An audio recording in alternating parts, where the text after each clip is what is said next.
Hi, I'm Malcolm. And I'm Rachel. We're two Canadians living on our 39-foot mainship trawler, living an adventure of a lifetime. We invite you to follow along as we travel 6,000 miles through Canadian and U.S. waterways around America's Great Loop.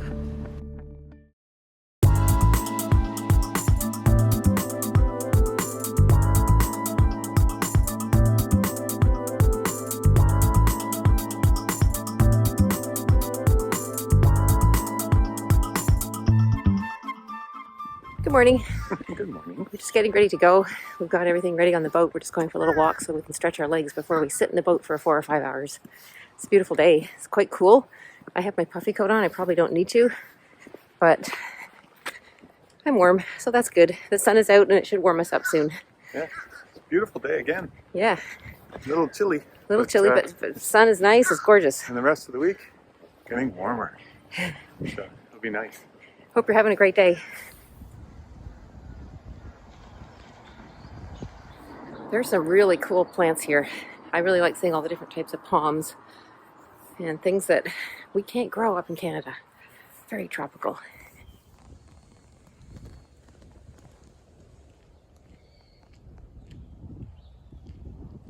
Instead of mulch, we've seen a lot of just seashells. I'll show you.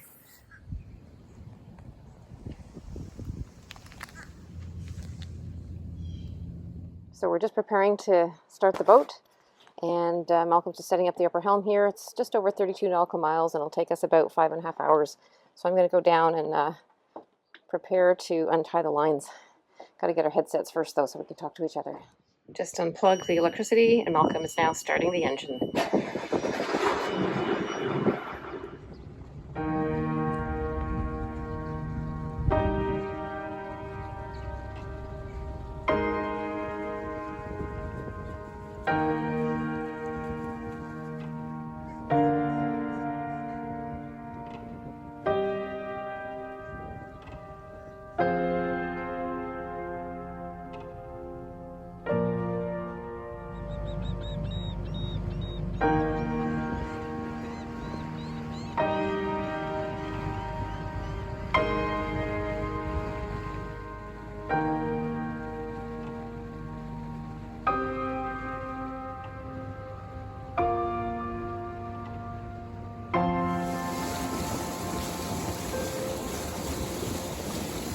And off we go again.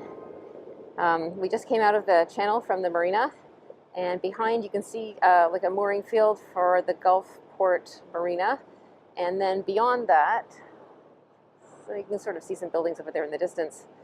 Beyond that is kind of the historic district where a lot of boaters will go. There's lots of restaurants and little shops and things down there. We did go farther into town, the sort of newer part of town as well, to explore, but the historic part is much nicer as a tourist to walk through.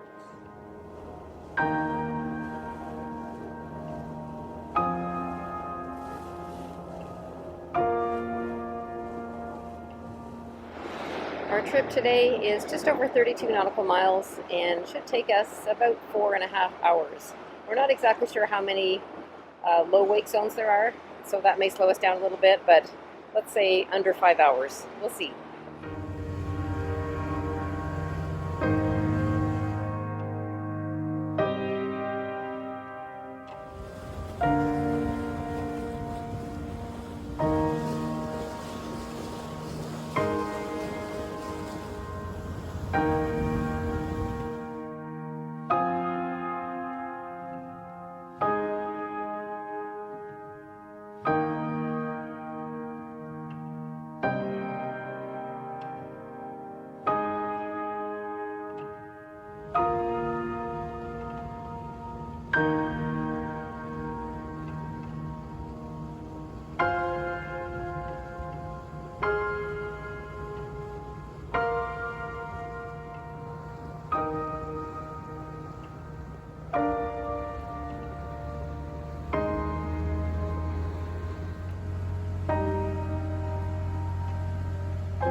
today we are going to Sarasota. I think the marina is called Marine Jacks. We're going to go to a mooring ball, our first time doing that in the United States. We've done it before in Canada. And we're going about 32.4 nautical miles. It will take us about 4.5 hours. And it's kind of interesting. Today, we just went by a bridge and I thought we were going under it, but then we did a hard right and went past it. So it kind of surprised me. I guess I should have looked at the route. Did you know we were going to do that? I knew we were going to do a hard right, but I didn't know that we were going to miss that bridge. But it looks like we're going to go through a much bigger bridge. Yeah, there's a big bridge up here, suspension bridge, I guess it is. And we're going on a channel, and it's very, very shallow everywhere, so we do have to stay in the channel. Up ahead, we can see, I guess, is that the opening to the Gulf of Mexico there? Well, actually, the funny thing is we're not going through that bridge at all. Oh. So what we're doing, that's the entrance bridge to Tampa Bay. Oh, okay. So, and it has to be huge because it takes cruise ships and containers. But we're going parallel to it because we're going right by all the way to Sarasota. So it's we don't have to go through any of those bridges today. But it's neat when you look off in the distance, when it's a very far distance along the water and it's calm. It looks like a mirage, and it looks like the boats that are far away are kind of floating in the air. It really does. It's the strangest thing. You look in your binoculars and you don't see water. You just see that it's like they have wings, white wings, as they're floating along, or they're going pretty quick. It's neat. Yeah, it's cool. It was a really nice day to be on the water. It's very calm. The wind is light. Oh, yeah. The water is pretty flat, and the sun is just sparkling on the water. Very pretty. This is pleasure boating. This is pleasure boating. If we'd gone out then any of the previous 3 days, it was blowing a gale. It was it was really not pleasant out here. So we stayed tucked away. Even on the dock, it was moving around a lot, but I'm glad we were tied up. Yeah. So Gulfport was a great marina. Stay Cool approved? Stay Cool approved. Stay Cool approved. It's got our stamp of approval. It's small. It had some floating docks, and it was really nice. Nice place to stay. Yeah, and a nice little historic district and little things to see, little walking trails and that sort of thing. Yeah, Gulfport is a pretty little town. It's I guess it's the old part of Florida. Someone can correct us on that, but it's little small houses, and then the tourist section has got a bakery and a few restaurants, but it's really pretty quaint. It's nice. Malcolm likes finding the bakeries. Yeah, the bakeries. That's why I always gravitate. And I like finding the ice cream shops too. And between the two of us, we do quite well. Yeah.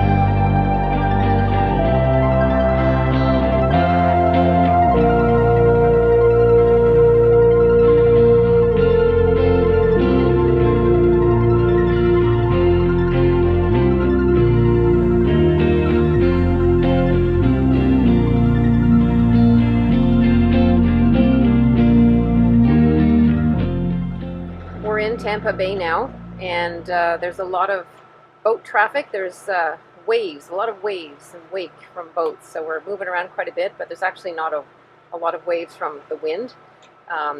So we've actually just slowed down because there's a commercial vessel going to cross perpendicular to us.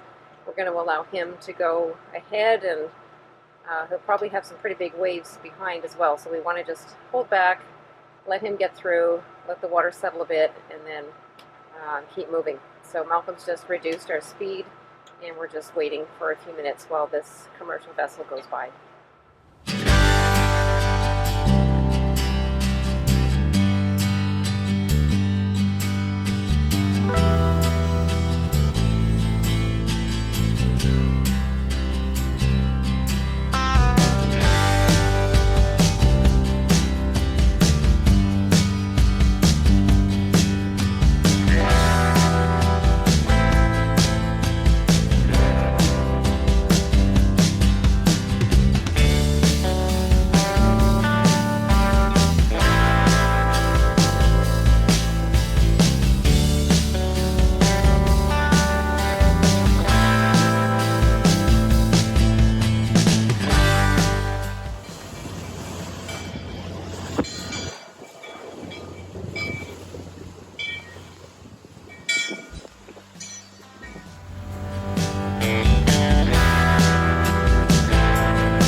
That very fast cruiser that just went by is doing 22 knots, so Malcolm turned away from their path and will turn into their wake.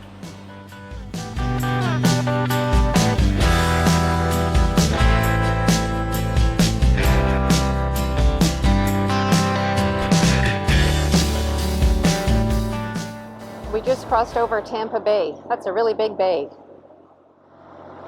Not sure if you can see that, but just out there, there's a channel for the boaters, but there's also a lot of areas with more greenish looking water, and that's where it's very shallow and it's a sandy bottom, so you don't want to run around there. Looks kind of neat though. Looks very tropical when you see that. But this whole entire bay is really shallow. I think we saw 15 feet when we were going along, and that was in the channel. So it's really interesting for us to see these very, very shallow but large waterways.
approaching Sarasota. Gotta have to go under a bridge, and then we're gonna hail them on the radio and ask them which mooring ball they have reserved for us.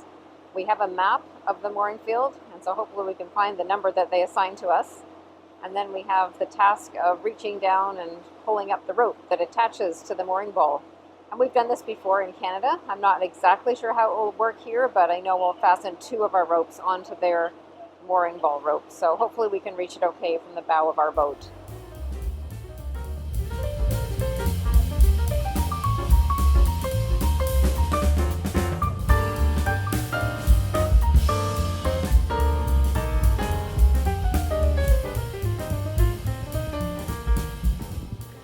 So we've arrived at the mooring field outside of Marina Jacks, and we're at ball number 99, right in the corner of the field. I think it's one of the most exposed, actually.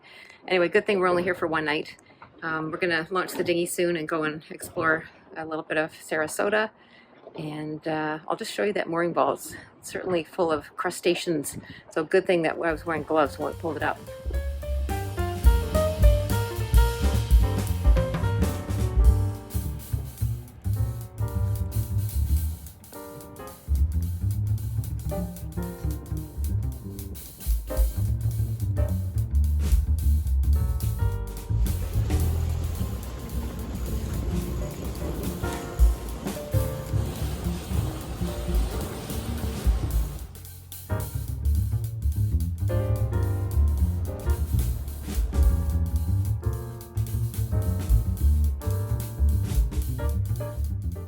Sarasota is a city south of Tampa Bay on Florida's Gulf Coast with around 55,000 residents.